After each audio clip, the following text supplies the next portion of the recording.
Buenas tardes, nosotros somos alumnos de Ingeniería Mecánica y el equipo está conformado por Adrián Guerra y el servidor por Terrio Luis Enrique. Y les vamos a exponer el tema 4, aplicaciones de control. El primer tema se llama controladores de temperatura. Un controlador de temperatura se puede definir como un instrumento diseñado para que un proceso o recinto opere dentro de un rango de temperatura deseado y para lo que ejerce el control. Esta primera aproximación sí es bien sencilla, implica algunas ideas que merecen ser revisadas. La primera de ellas es que ejercemos control cuando queremos alcanzar y mantener un estado deseable, en el que es definido por el usuario conforme a sus requerimientos. Por lo tanto, todo controlador debe permitirnos definir ese estado y en este caso debe permitirnos ingresar la temperatura deseada para el recinto o proceso donde queremos tener el control. Tipos de controladores de temperatura. Controlador de temperatura on-off, encendido o apagado. Este tipo es el más básico para controlar la temperatura. En términos simples, el controlador enciende y apaga un dispositivo que actúa sobre esta variable. Por ejemplo, el controlador encenderá el sistema de ventiladores cuando la temperatura ambiental exceda los 22 grados centígrados y lo apagará cuando sea menor a 15 grados centígrados. Dicho de otro modo, cada vez que la temperatura cruza la temperatura deseada en uno u otro sentido, el estado de la salida cambia. Cuando se trata de entornos donde la temperatura puede variar rápidamente, constantemente encendido y apagado de los dispositivos, podremos tener efectos no deseados, especialmente en contactores que apagan y encienden. En estos casos es aconsejable agregar un diferencial de encendido y apagado, en el que nos otorgará un mayor margen para un umbral de encendido y apagado, evitando así que se produzcan cambios rápidos de conmutación en la salida. Si los ajustes se producen rápidamente, por ende, estos controladores se caracterizan por alcanzar rápidamente temperaturas cercanas a las deseadas, pero en esta cierta oscilación o en inestabilidad. Otro tipo de controladores son los controladores de temperatura proporcional. Este nos ofrece un tipo de respuesta que nos otorga una mayor estabilidad, aplicándose principalmente en procesos en donde se requiere alcanzar una determinada temperatura, sin sobrepasarla. Para ello, el controlador regula la temperatura de los calentadores. Nos podemos imaginar un horno secando madera. Al mantenerlos encendidos solos por periodos tienden a disminuir en la misma proporción en que nos acercamos a la temperatura deseada. Por esta razón decimos que estos controladores operan dentro de una banda proporcional en torno a la temperatura deseada. Cuando se trata de disminuir la temperatura, la lógica de operación es la misma, pero a la inversa, donde los tiempos de apagado son cada vez más extensos hasta alcanzar gradualmente la temperatura deseada. Estos controladores, en comparación a los on-off, logran mantener una temperatura de operación más cercana a la deseada y más estable, pero con un tiempo de respuesta bastante mayor. Este tipo de control se recomienda particularmente para procesos donde se requiere realizar un tratamiento térmico, tales como los tratamientos de resinas, química industrial, procesos de secado de madera, etc. Los controladores de temperatura P y D. Básicamente se trata de un control proporcional P, combinado con dos ajustes adicionales que permiten compensar automáticamente las variaciones de temperatura. Integral, que es la letra I, y derivativo, la letra D.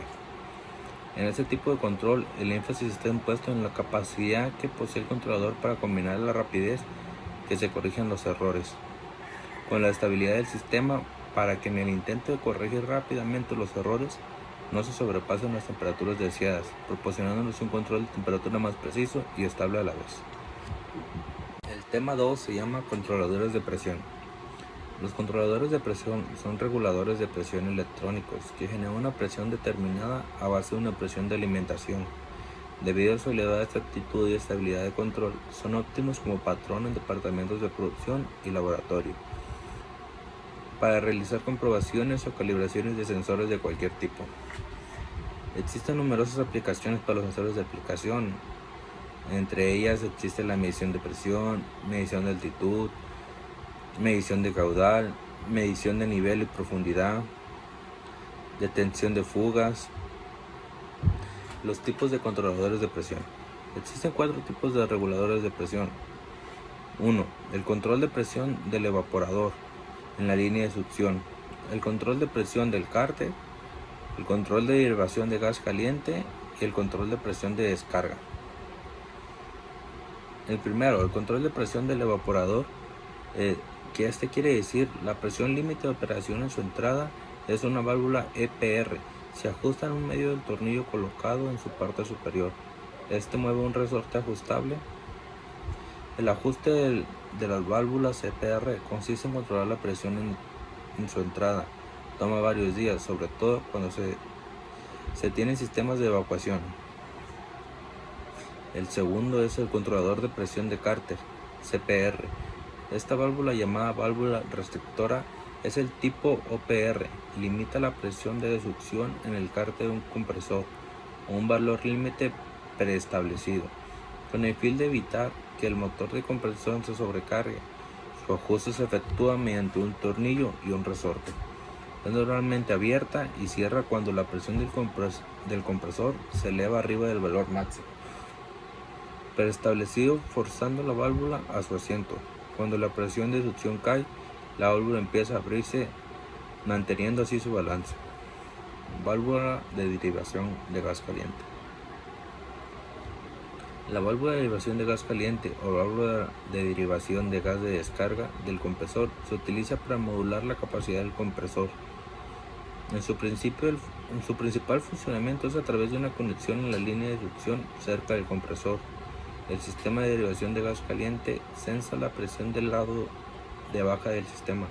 A medida que la temperatura baja, su presión también baja, abriendo la válvula, aumentando así la presión de succión. Si la carga de refrigeración es muy variable debido a cargas de producto, ocupación, iluminación, temperatura ambiente, y si no se forma hielo en el evaporador, se puede dejar el compresor operando a muy baja presión de succión, dando por lo tanto muy baja capacidad. Se ajusta el control de baja presión muy bajo para que el compresor no cicle. Estas válvulas responden a su presión de salida. Pueden modularse desde totalmente abiertas a totalmente cerradas y se abren en respuesta a una disminución de presión de salida. Las válvulas de gas caliente se ajustan para mantener una presión mínima deseada mediante la tensión de un resorte y pueden ser accionadas directamente a través de un piloto. El control de presión de descarga. La razón es que cualquier sistema de refrigeración o aire acondicionado que utilice un condensación de enfriado con aire, el cual debe operar durante los meses de primavera, verano o invierno, sujeto a cambios ambientales, debe ser diseñado para controlar el refrigerante líquido alimentado del evaporador en una gran variación de condiciones ambientales. Dado que las características del flujo del refrigerante es proporcional a su presión diferencial a través en los tubos capilares y en las válvulas de expansión. El problema es más crítico en condiciones ambientales de baja temperatura, donde la presión de condensación cae a muy bajos niveles, sin algún medio de control. Con un dispositivo convencional de control del refrigerante, son excesivas las bajas presiones de condensación. Reducirán el flujo de refrigerante a grado donde las presiones de evaporación caen a un nivel peligroso, resultando un congelamiento del evaporador de ciclados cortos del compresor. Retorno al refrigerante líquido que conducen a la falla del compresor. El tercer tema se llama controladores de flujo. Los medidores de flujo son instrumentos que controlan, miden y registran la tasa de flujo o el volumen o la masa de un gas líquido. También es posible que los conozcan como controladores de flujo, indicadores de flujo, medidores de líquido o sensores de tasa de flujo. Los medidores de flujo aportan un control o monitoreo preciso de lo que pasa por un caño o tubería, incluyendo agua, aire, vapor, aceite, gas y otros líquidos. Los medidores de flujo específicos para una aplicación permiten a los gestores de instalaciones, contratistas de control, ingenieros consultores y otras partes interesadas. 1. Entender y controlar las operaciones de flujo. 2. Identificar y mejorar las eficiencias. Y 3. Abordar los problemas del equipo y el uso irresponsable. Tener acceso a datos precisos, oportunos y fiables y un control esencial para la calidad del producto, una mayor seguridad de las operaciones, el control de costos y el cumplimiento de las normas. Los distintos tipos de medidores de flujo. Existen varios tipos de medidores de flujo, como lo son los medidores de presión diferencial, los medidores de desplazamiento de dispositivo, los medidores ultrasónicos, los medidores Vortex, los medidores Corios, los medidores electromagnéticos, los medidores de área variable, los medidores de turbina. Algunas de sus aplicaciones son la previsión de inundaciones, control de flujo en estructuras de detención, control de flujo de descarga en presas y tanques, aireación de descargas de tanques de tormentas, control de flujo de entrada en registros de captación, captura y control de basura flotante, control de erosión y disipación de energía. A continuación, hablaré del subtema 4.4, controladores de nivel. Los medidores de nivel pueden clasificarse en dos grupos generales, directos e indirectos. Los primeros aprovechan la variación de nivel del material, líquido o sólidos granulares, para obtener la medición. Los segundos usan una variable, tal como presión, que cambia con el nivel del material. Para cada caso existen instrumentos mecánicos y eléctricos disponibles. Primera forma, medición directa. Los primeros dispositivos usados para indicar nivel consistían de tubos de vidrio de modo tal que el operador viese el fluido de proceso. Con el correr del tiempo, los cristales planos del tipo reflexivo o transparente han reemplazado a los anteriores. En el caso de que el fluido sea peligroso, corrosivo, tóxico, etc., como para emplear vidrio, se utilizan los de tipo eiajoético, en los cuales un imán instalado en un flotador permite el desplazamiento de un seguidor y este mecánicamente mueve un indicador relacionado a una escala graduada.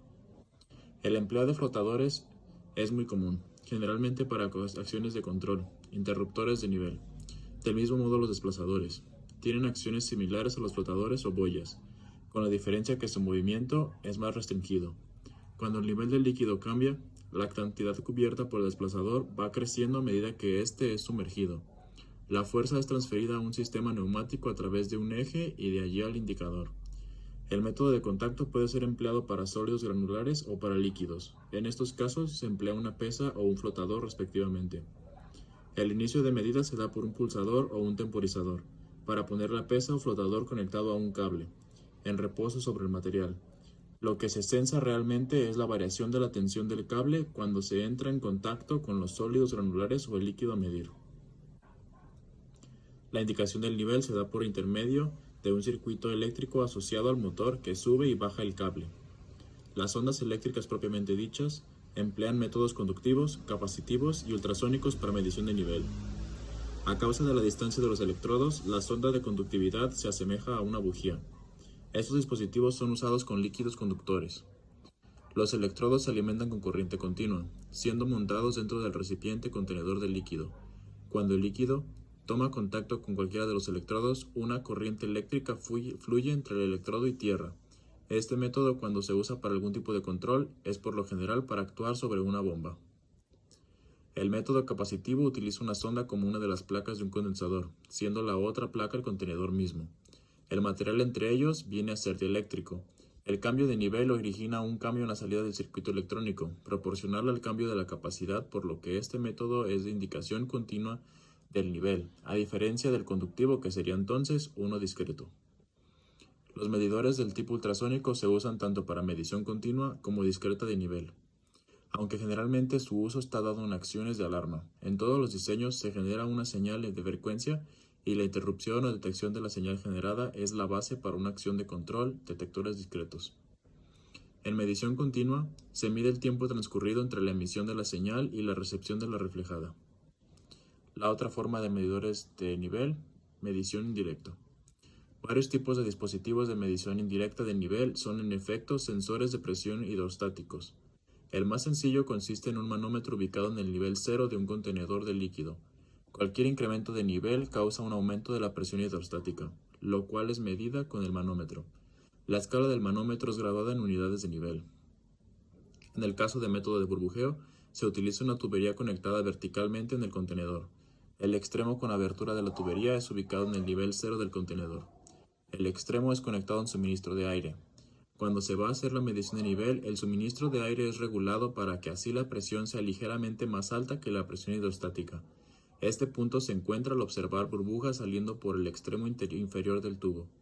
Se lee entonces en el manómetro la indicación de nivel, pies, pulgadas, galones, etc.